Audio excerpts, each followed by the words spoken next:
Olá, sejam todos muito bem-vindos, todas muito bem-vindas a mais um programa Alesp em Pauta. O tema de hoje, ensino à distância. Eu tenho dados muito significativos, inclusive, porque atualmente em todo o nosso país, mais da metade dos alunos matriculados estão no ensino à distância. Para falar sobre esse assunto, hoje eu tenho o presidente da ABED, João Matar, conosco em nossos estúdios, Associação Brasileira de Ensino à Distância. Seja muito bem-vindo, obrigada. Obrigado, é um prazer estar aqui. João, começa falando para a gente sobre a realidade hoje do ensino à distância. A gente trouxe esses números hoje, né? A maior parte, então, desses alunos matriculados é nesse tipo de ensino, nesse tipo de modalidade, digamos assim, e vem crescendo, né? Essa curva depois da pandemia só é ascendente. Vem crescendo muito. Na verdade, a educação à distância começa lá com o ensino por correspondência. No Brasil, nós tivemos o Instituto Monitor, o Instituto Universal Brasileiro, que ensinavam, por exemplo, a consertar rádio. E aí, só que era material impresso, né? O primeiro momento de grande crescimento foi a internet, final dos anos 90, começo dos anos 2000, e aí que nós começamos a ter os cursos superiores à distância no Brasil. Há uns 7 anos, mais ou menos 8 anos, houve uma flexibilização do MEC para a criação dos polos de educação à distância, simplificou o processo. Esse foi um outro momento de crescimento fora do padrão. A gente vinha vivenciando um crescimento por diversos motivos que nós vamos conversar, mas aí a pandemia realmente foi um outro propulsor, assim, porque o problema da pandemia é que todo mundo estudou à distância, todo mundo, inclusive na educação infantil, né? Quer dizer, todas as áreas tiveram à distância. E aí, muitos alunos que entraram no ensino superior, ou já estavam e puderam experimentar, né? Puderam fazer uma degustação do que era estudar à distância.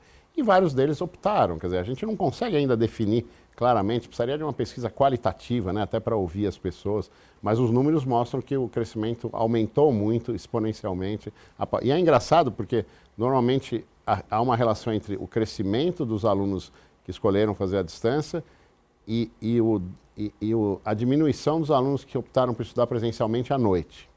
Esse é um dado muito curioso, quer dizer, basicamente é o mesmo número, assim, quer dizer, parece que quem estudava à noite deve ser por várias razões, até de segurança, né, até de programação, porque quem estuda à noite normalmente trabalha. Foram os alunos que acabaram, é o mesmo número de alunos que acabou optando pela educação à distância, né? E aí você falou que uma série de fatores contribuíram, né, para esse crescimento bem antes da pandemia do ensino à distância também, essa escolha. Quais foram eles? O que a ABED tem registrado? Sim, normalmente um curso à distância é mais barato do que um curso presencial. Em alguns casos, bem mais barato. Às vezes a mesma instituição de ensino superior oferece um curso a mensalidade do presencial é bem mais caro do que o à distância. Essa é uma questão. A segunda questão é a flexibilidade que estudar à distância permite. De um lado é um desafio para o aluno se organizar o tempo, é um grande problema, né? Nós temos um índice maior de evasão na educação à distância do que na presencial, porque não é muito fácil. As pessoas acham que é fácil, entram num curso à distância pensando que vai ser mais fácil, mas não, ele tem que trabalhar, estudar, e ele não tem aquele apoio da turma naquele momento, naquele horário, né? Enfim, o professor ao lado dele a todo momento, né? Mas, de outro lado, tem uma flexibilidade de horário, quer dizer, uma série de pessoas, normalmente quem trabalha, quem tem alguma atividade profissional, consegue conciliar melhor um curso à distância que um curso presencial, né? Os cursos à distância, eles continuam sendo, mas eram no começo muito taxados de baixa qualidade. Então havia uma resistência dos próprios alunos de entrarem. Isso foi sendo superado, inclusive porque o diploma não disse o aluno fez curso presencial ou à distância.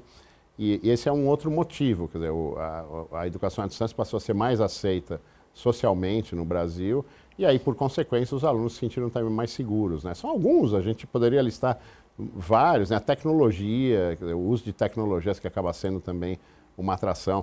A gente passou a ter entrar no mercado grandes instituições, quer dizer, FGV, instituições que são muito importantes, né? Que já tinham uma tradição presencial, isso gera uma confiança dos alunos.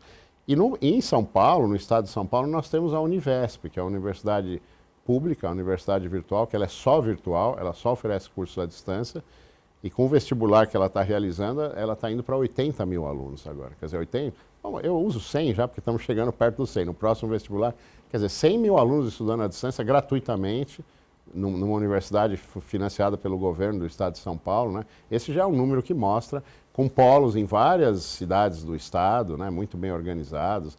Ela conta com o apoio de professores da USP, da Unicamp e da Unesp, mas ela é uma entidade separada, ela é uma fundação separada. E é uma das grandes novidades assim, no Brasil. Nós temos no Brasil a Universidade Aberta do Brasil, que congrega várias instituições federais e tal. A Univesp está chegando perto do número de alunos da Universidade Aberta, que é do Brasil todo, né? Então é um fenômeno muito interessante. Assim. A gente tem conversado muito com o Marcos Borges, que é o presidente, é professor da Unicamp de computação, né? Então é um trabalho maravilhoso, assim, para citar exemplo de pública, no caso, né? E aí, se a gente citar, por exemplo, ou estimar o público hoje no estado de São Paulo que faz esse ensino à distância, se apenas a Univesp está em torno dos 80, 100 mil... A gente pode estimar talvez 300, 400 mil, assim, posso até estar sendo muito conservador, mas é o mínimo, assim, Porque aí as privadas, né, o grande crescimento da educação à distância foi nas universidades privadas, né, nas instituições de ensino superior privadas. Porque o crescimento da Universidade Aberta do Brasil praticamente uma reta, assim, há muito pouco crescimento, aí é uma questão de oferta do governo, não é falta de interesse dos alunos, né? Mas as privadas têm muitos polos em vários lugares, e não apenas no Brasil, né? Quer dizer, não apenas em São Paulo, no Brasil, em cidades do interior, né? A gente tem hoje no Brasil 3 mil municípios, é um número arredondado, que não tem oferta de educação superior presencial e que utilizam os polos de educação à distância para ter as aulas, né? Então, realmente é além de São Paulo, né? Pega o Brasil todo, até porque o Brasil é um país continental. Esse é um dos poderes da educação à distância, de ser inclusiva nesse sentido, né? De poder ter profissionais que não poderiam estudar presencialmente com horário de segunda a sexta, né? Ter pessoas que estudam em cidades, moram em cidades que não têm ensino superior presencial. Então, ela é inclusiva no sentido de realizar o sonho dessas pessoas de fazerem ensino superior que com o presencial não seria possível, né? E quando a gente fala no perfil dos alunos que cursam o ensino à distância, você consegue traçar para a gente? Sim, a gente tem os dados do INEP, né, que são pesquisas maravilhosas, né, o Censo da Educação Superior, os dados do ENAD, né? Então, o aluno de ensino superior de educação à distância tem basicamente 3 características. É um aluno mais velho do que o presencial, 30 e poucos anos, vamos dizer, 35 anos arredondando. É um aluno que trabalha, muitas vezes 40 horas por semana, boa parte deles trabalha 40 horas por semana, e é um aluno que é casado, já tem filho, já sustenta a família, com a esposa, com o marido, enfim. Então é um perfil muito diferente do aluno que vai para o presencial, e é um perfil de aluno que nem teria condições de ir para o presencial, pela questão do horário, do trabalho, pela questão que na cidade dele não tem oferta, então ele teria que sair da cidade dele e morar em outra cidade para fazer um curso presencial, que é possível, alguns alunos fazem isso, mas a maioria não pode, mesmo que fosse pública, mesmo que fosse gratuita, quer dizer, o problema não é nem a questão da oferta, mas é também a questão do perfil do aluno. Então, essa pergunta é muito importante, porque o perfil vem se aproximando, mas ainda é claramente diferente do aluno, até porque os polos foram mais para o interior do Brasil e atingiram públicos que antes nem conseguiam, nem sonhavam, mas não conseguiam realizar o sonho de fazer o ensino superior, né? Falando sobre o interior do estado de São Paulo, né, a gente sabe que a grande maioria dos municípios aqui que compõem o estado são do interior, né? O estado basicamente formado aí por 80%, 85% por pequenas cidades, pequenos municípios, e grande parte deles não tem, justamente como você citou, uma escola de ensino superior nesse caso, e muitas vezes esse aluno não consegue, né, se locomover, seja por uma questão financeira ou uma questão de saúde, qualquer outra que seja. E aí é importante porque a gente fala sobre o potencial de inclusão também do ensino à distância, como você citava, né? É sempre importante a gente dizer o seguinte, que como qualquer fenômeno complexo, a educação à distância tem pontos positivos e negativos, e a inclusão às vezes pode ser excludente no sentido de precisar usar tecnologias e às vezes o aluno não tem. Nós ainda temos esse problema no Brasil.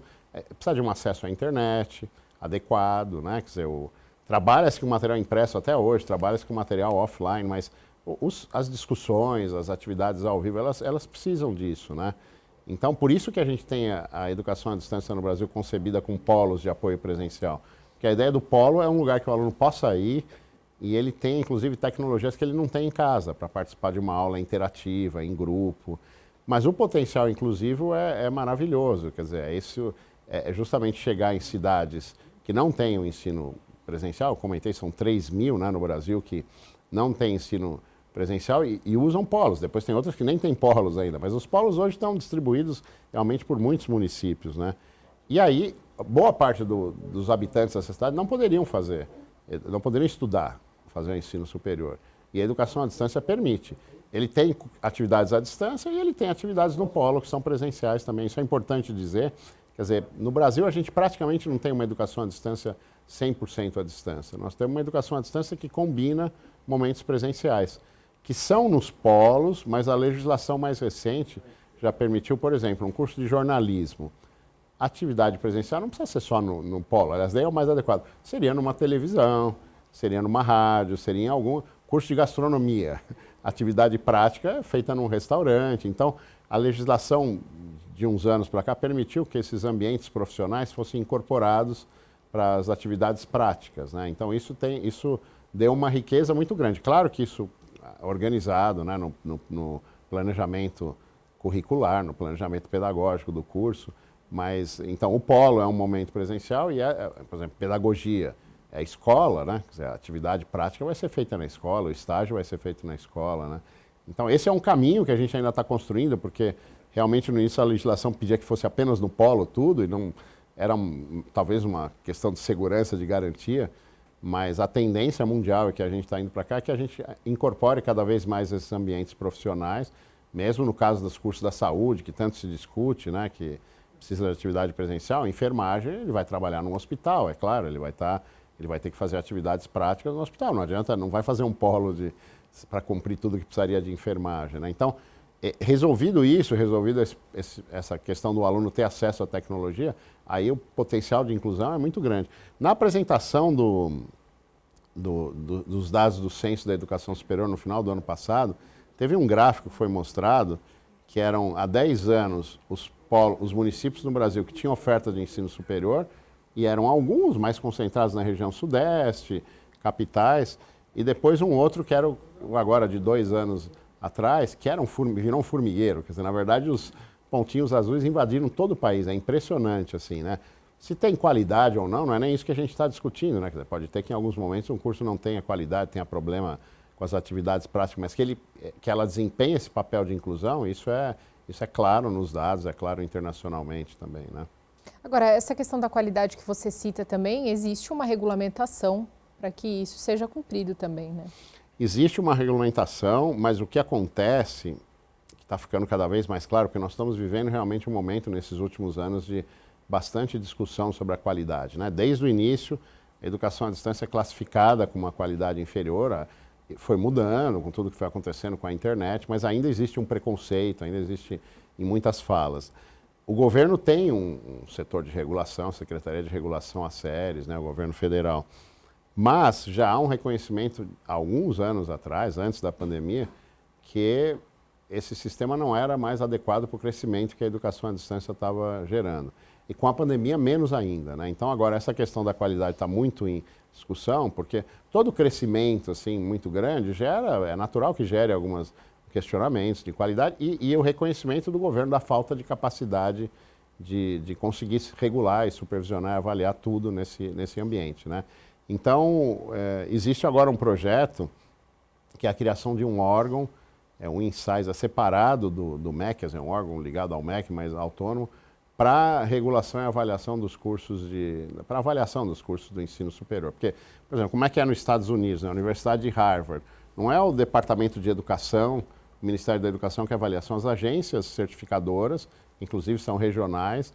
Então, Harvard tem uma ou mais agências boas, reconhecidas, que fazem a avaliação da universidade. Então, a gente parece que está caminhando para isso. Isso é uma das poucas coisas que acho que tem um consenso aí entre todo mundo.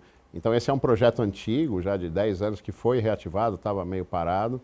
Então, a gente deve caminhar para isso. Quer dizer, a universidade vai lá, paga, e aí tem um grupo de professores que é pago, né, que vai lá, faz a avaliação.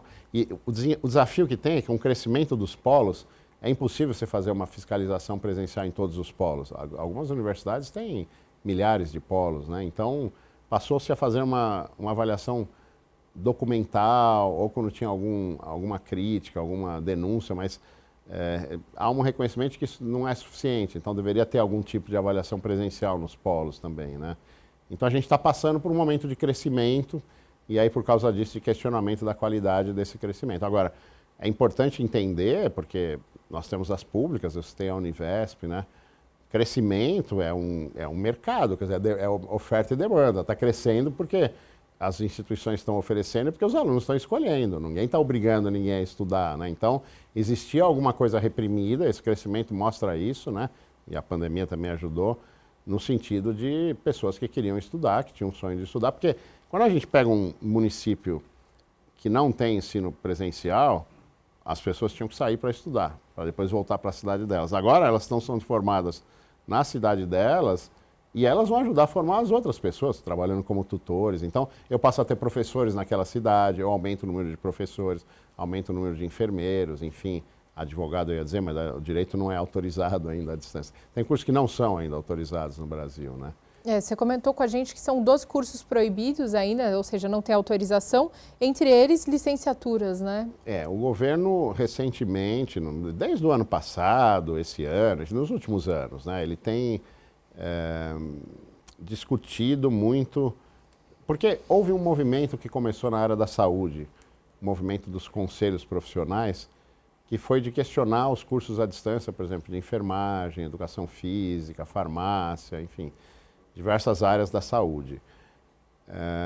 Que é legítimo, quer dizer, não se espera que um enfermeiro faça um curso 100% à distância, mas não é isso que existe no Brasil. Existem cursos com uma combinação de atividades presenciais à distância, né?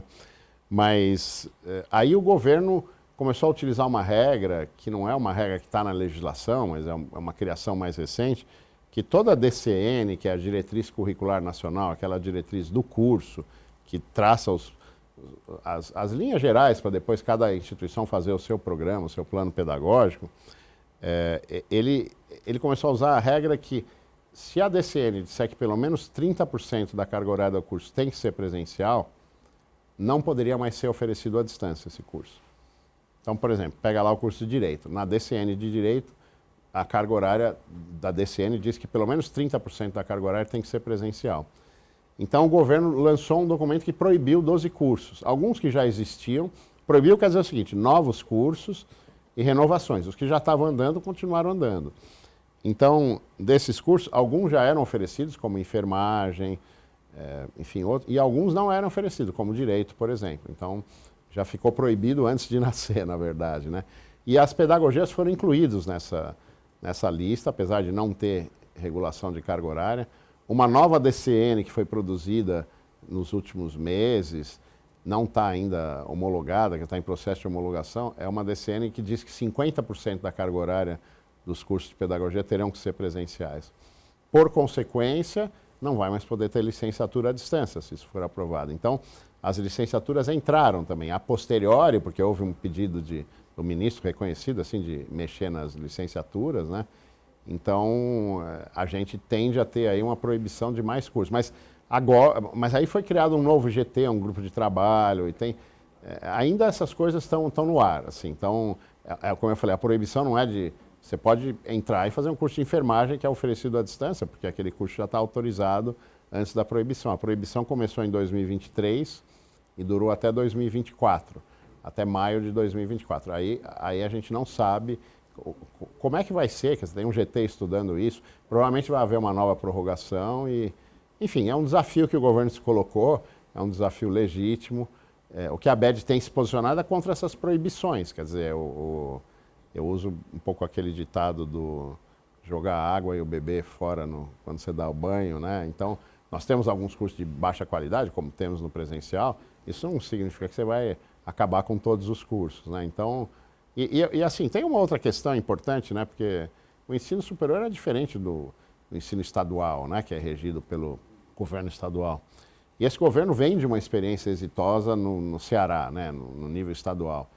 E a aculturação para o ensino superior, especialmente para a educação à distância, não é uma coisa imediata, né? Quer dizer, quem trabalha na educação básica não entende o que acontece no ensino superior. Como é que eu posso ter mais alunos? Por exemplo, nós temos mais alunos de pedagogia, 80% das matrículas de pedagogia é em cursos à distância.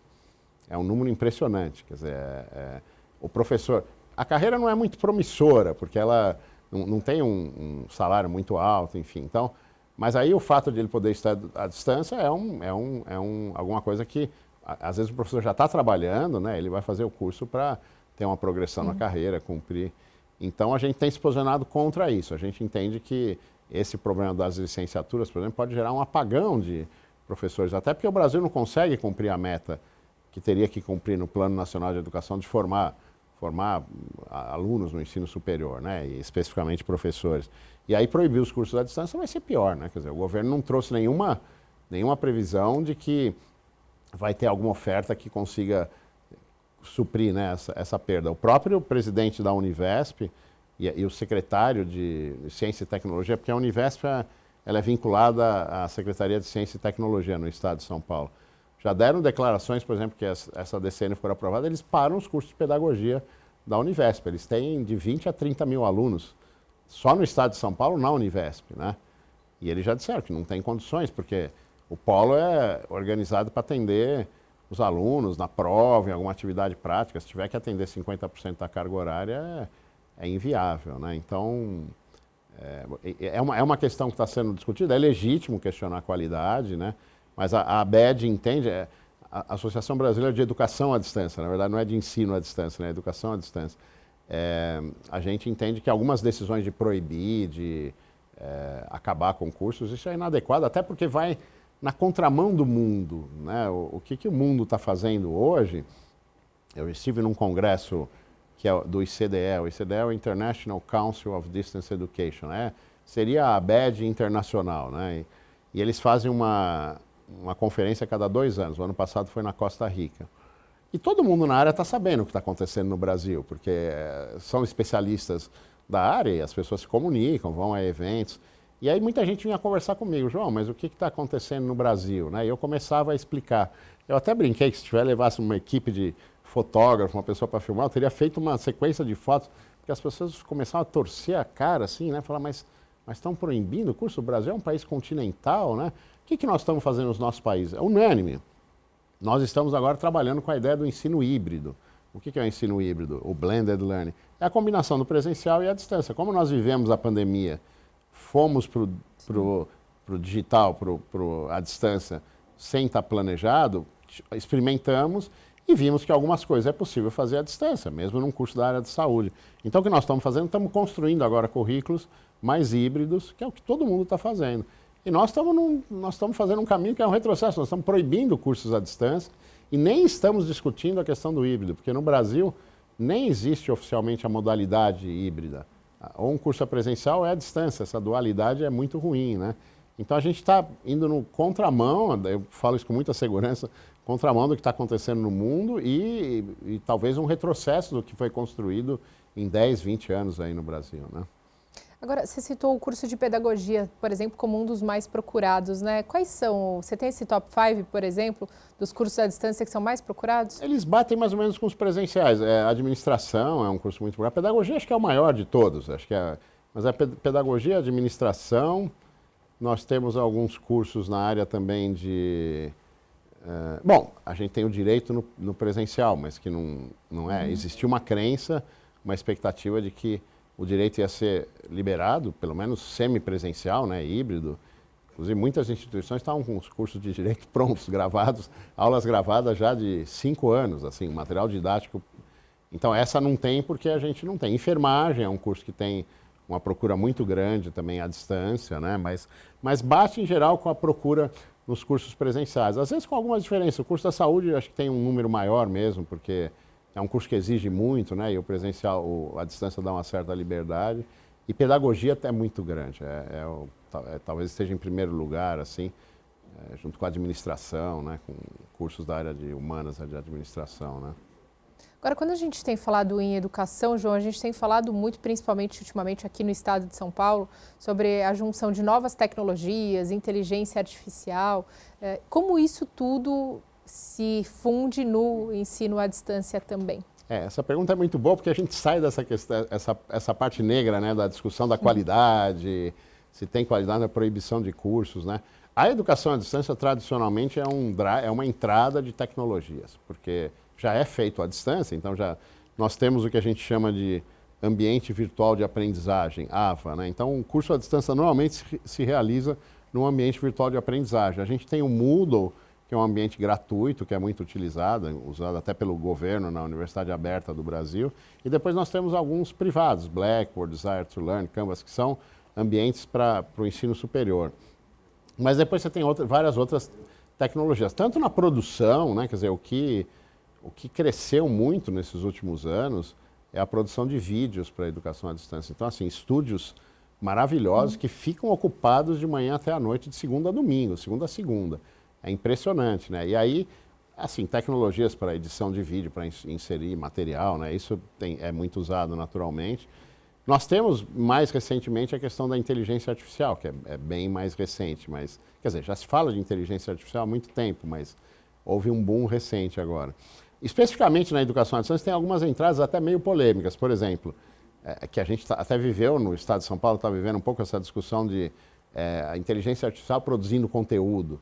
Quer dizer, parece um absurdo realmente, mas empresas que produzem conteúdo, que vendem conteúdo para a educação à distância, já incorporaram a inteligência artificial para trabalhar junto com o ser humano. Quer dizer, não é que ela vai produzir o conteúdo e está pronto, até porque vem muita coisa errada ainda, continua vindo, né? Eu brinco muito assim, eu fico brincando com as ferramentas. Então a ideia é que aquilo lá potencialize, quer dizer, torne mais rápido a pesquisa por imagem, a pesquisa por textos, e com o ser humano trabalhando junto. Quer dizer, essa interação humano-máquina é alguma coisa que a inteligência artificial possibilitou.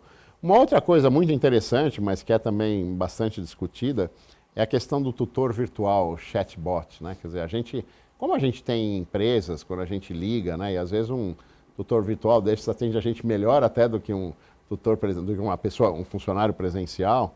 Nós já começamos a ter um tutor virtual que, por exemplo, ele pode responder dúvidas básicas, em vez de ser um fax lá, questões mais comuns, ele pode ter dúvidas básicas e ele vai direcionando. É fácil construir um avatar, né?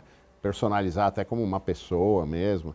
Mas mais do que isso, já tem algumas experiências, por exemplo, né, numa coisa bem pontual, tutores que acompanham fóruns de discussão e conseguem perceber quando está tendo uma briga, por exemplo. Ele tem um algoritmo lá que começa a ter um aluno falando muito com o outro, um grupo falando muito palavrão e tal, e ele notifica os tutores e os professores. Então, a combinação de tutores e professores virtuais virtuais, né, e a inteligência artificial, alguma coisa que deve se desenvolver muito e tem experiências muito interessantes, né?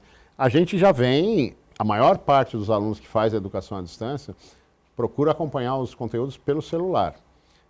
Gostaria de entrar na aula pelo celular. Então, toda essa questão do mobile learning, quer dizer, da produção de conteúdo, né, para telas pequenas, sim, de ser responsivo, isso também é outra coisa que a tecnologia ajuda. Então, não tem jeito, a educação à distância ela é baseada na tecnologia e ela é uma experiência, e tem muitas pesquisas interessantes que mostram o seguinte: um professor que estudou à distância, que já é professor, e ele estudou à distância, ele modifica a sua prática presencial depois de ter estudado à distância. Ele inclui mais tecnologias na sua prática e ele muda até as metodologias, ele acaba trabalhando com metodologias mais ativas.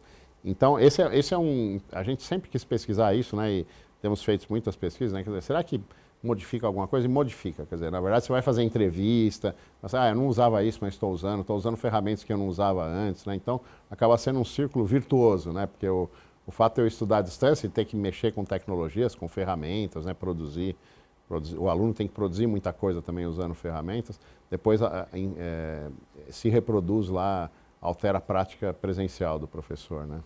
E quando a gente fala também sobre a expansão, né, do ensino à distância, a gente acaba falando também sobre o 5G, né, já é uma realidade em grande parte aí dos municípios do nosso estado, tem sido cada vez mais, né, expandido aqui, pelo menos no nosso estado, no país também como um todo.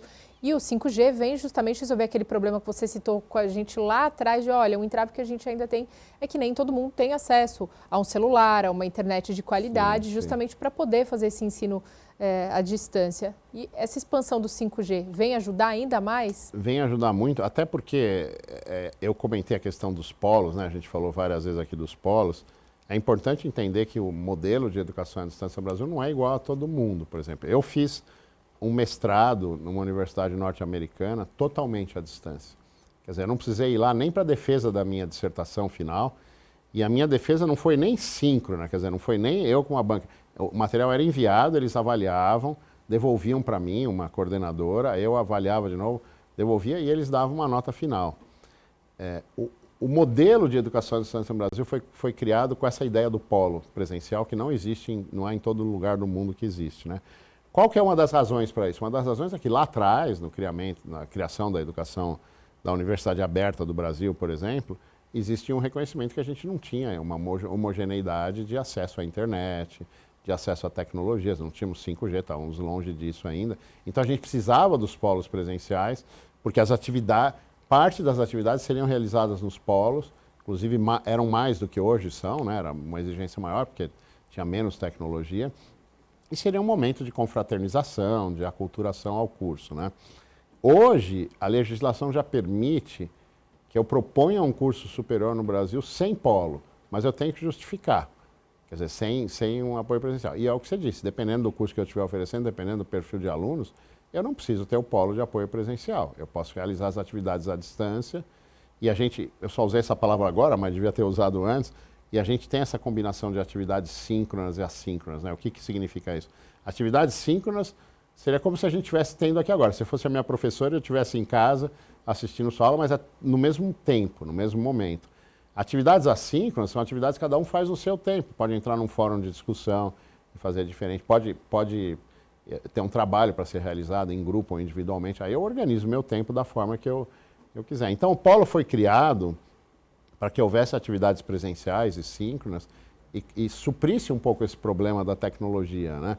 Hoje se discute bastante o quanto que essa exigência ainda faria sentido, tanto que já existe uma abertura para isso. Eu realmente não sei se a gente tem cursos aprovados assim, mas a tendência é que a gente passe a ter um curso que não vai ter um polo, vai ter a sede, porque é uma coisa que se organiza às vezes assim, muito universidade americana faz isso, cada 6 meses tem um encontro lá de uma semana. Então você vai de sábado a domingo, se programa ficar uma semana longe do seu trabalho, imagina você saindo do seu trabalho, mas uma semana, 15 dias.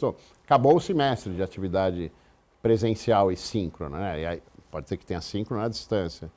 Então, esse crescimento da tecnologia tende a tornar o ensino virtual mais virtual mesmo e menos exigência do presencial.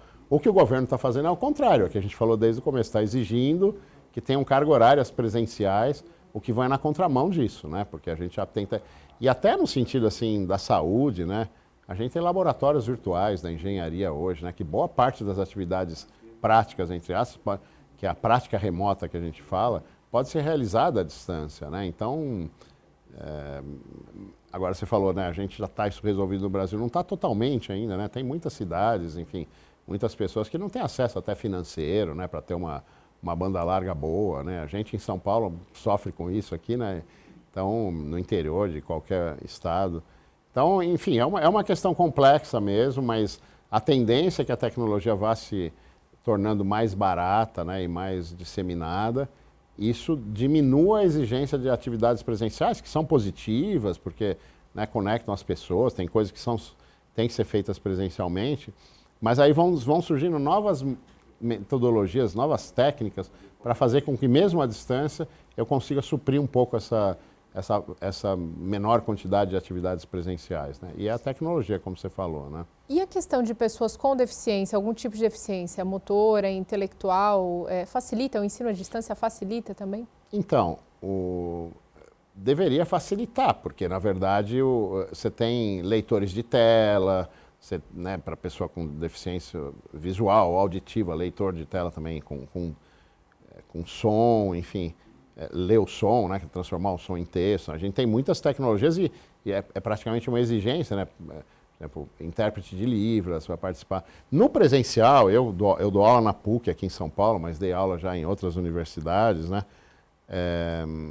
É um trabalhão, porque você pega uma pessoa e pega uma pessoa, por exemplo, com deficiência auditiva ou visual, e aí essa pessoa um funcionário da universidade vai junto com ele na aula e fica lá traduzindo e transformando. É bom porque a pessoa está inserida de alguma maneira lá num grupo, mas é um desafio muito grande. A educação à distância tem várias ferramentas para procurar suprir isso, né? Eu realmente não tenho esse dado. Outro dia eu participei de uma atividade e alguém fez uma pergunta, foi um webinar, e falou assim, por que tem mais gente com deficiência que vai para o presencial do que à distância? Eu falei, olha, eu nem tenho esse dado, mas teria que ver teria que ver como é que ele foi parar, teria que analisar. É um dado muito interessante, realmente. Não é um campo assim que eu tive um olhar específico que nós vamos ter, acho que temos que ter. Mas o natural seria que a educação à distância permitisse uma maior inclusão, pelas ferramentas que ela tem. Agora, uma pessoa, dependendo do nível de deficiência, mesmo com a ferramenta, ela não consegue acompanhar. Então, ela vai ter que ter alguém do lado dela, uma pessoa da família, um tutor, né? Porque às vezes a ferramenta não permite que ela trabalhe sozinha. Eu vou fazer um parênteses muito rápido. Eu trabalhei há muito tempo na Universidade Virtual Brasileira, chamava UVB. E eu coordenava uma disciplina, eu era professor de uma disciplina. E eram alunos de vários lugares do Brasil, e depois eles se reuniam para fazer a prova, era um dia inteiro em diferentes polos, e eu fui uma vez num polo em São Paulo, né? E aí eu tinha um aluno, chamava Laércio, eu acho não, é o nome dele, é isso, quem sabe ele vai nos ouvir, está nos ouvindo. E ele era um dos melhores alunos da classe, assim, era um dos que mais participava. E quando eu estava na prova presencial, tinha alguém do lado dele lá. E eu cheguei perto e falei, não pode, é cola, não sei o que. Ele falou, não, mas é que eu sou o Laércio. Eu falei, pô, mas eu nem desconfiava que você tinha algum tipo de problema. Ele tinha um problema visual, então ele trouxe uma pessoa, eu acho que nem era da universidade, veio uma pessoa da família dele, colega, enfim, profissional, que ficou do lado dele durante aquele dia na prova, né? Mas no curso à distância, ele não tinha falado nunca, eu nem desconfiava que ele tinha algum problema. Até fiquei envergonhado, que eu falei para o pessoal da universidade, nós deveríamos saber antes, né? Mas eu não sabia e o curso fluiu e ele era, se eu fosse dizer que talvez ele era o melhor aluno, era um dos que mais se dedicava, mais participava. Ele poderia ir no presencial também, né? Alguém vai ter que estar falando lá, mas provavelmente pela flexibilidade de horário, tudo, ele conseguiu se adaptar muito bem aí no curso à distância, né? E aí, quando a gente fala em desenvolvimento, uma outra coisa muito importante que você trouxe também, o quanto esse ensino à distância, principalmente quando a gente fala no interior do estado de São Paulo, quanto leva o desenvolvimento para muitos municípios, né? Porque você gera aí profissionais, você eleva a qualidade educacional ali de toda aquela região, inclusive o nível empregatício realmente, né? Sim, os exemplos que nós demos aqui, professores. Então, a partir de agora, eu estou formando professores da minha própria cidade, porque senão, o que é? Um município que não tinha educação presencial e não tenha polo de educação à distância, o professor vai ter que vir de fora ou alguém vai ter que sair da cidade para estudar fora, o que pelo perfil nós já vimos que é bem difícil. Você começa a ter uma formação da mão de obra no próprio lugar. Enfermagem. Eu começo a ter enfermeiros formados lá, preparados nos hospitais de lá. Então isso é um círculo virtuoso, porque aí essas pessoas vão formar outras depois, né, vão ajudar no crescimento da economia. Isso é uma contribuição inestimável da educação à distância, né, para esses municípios, na verdade para todos, mas para esses especificamente, que se não fosse a educação à distância não teria ensino superior e ou alguns iriam sair ou iria ficar, como era Brasil e Portugal no começo, né? Uns iam sair para estudar em Portugal e a maioria ia ficar sem formação, né? Então, essa capacidade de inclusão da educação à distância é inegável, é indiscutível, independente da questão da qualidade. Quer dizer, então, se nós temos que melhorar a qualidade, você fez essa pergunta, né, em algum momento, um comentário, o governo tem que se organizar para supervisionar, para regular, para avaliar os cursos à distância, e todo mundo concorda com isso. Eu acho que aí também não há discordância. Agora, você não pode proibir que essas pessoas tenham, né, se formem, realizem o sonho e contribuam para a economia local, porque elas vão ser professores daquela... Às vezes, nós temos um déficit de professor no Brasil, quer dizer, em várias cidades, e a projeção é de um déficit catastrófico, né? Algumas áreas, química, física, né? Aí se você está oferecendo o curso, as pessoas estão fazendo e agora você vai cortar, a gente não consegue entender. A gente tem educadamente, assim, né, se manifestado e debatido muito com o MEC, sempre muito bem atendido. A gente tem colocado claramente a posição da ABED, que a gente entende que isso é inadequado. São remédios inadequados para o problema que existe, que é de qualidade em alguns cursos, tudo bem, mas... Porque existe uma questão de qualidade que é assim, a gente pega o dado do ENADE. O dado do ENADE mede o aluno no final do curso. Mas o aluno que já entra numa condição de 40 horas de trabalho, com família, ele tem uma condição de estudo menor do que o outro. Então é natural que o dado dele vai dar menor. Mas se você pega o IDD, que tem um índice que pega a nota do Enem do aluno e depois a nota do ENADE.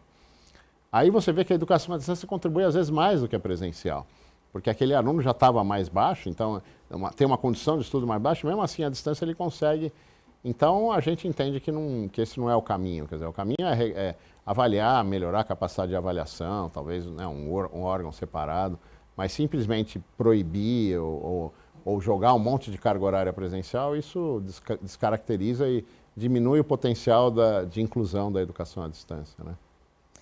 Bem, João Matar, presidente da ABED, gostaria de agradecer demais sua presença hoje no Alesp em Pauta. Obrigado, foi um prazer. Espero ter contribuído aí termos, né, contribuído para educação, conscientização do que significa educação à distância, né? Sem dúvida, nós é que agradecemos e agradecemos demais também a sua presença. Esteve conosco, seja pela TV ou pela internet. Você já sabe, ao longo da programação a gente se vê. Até lá.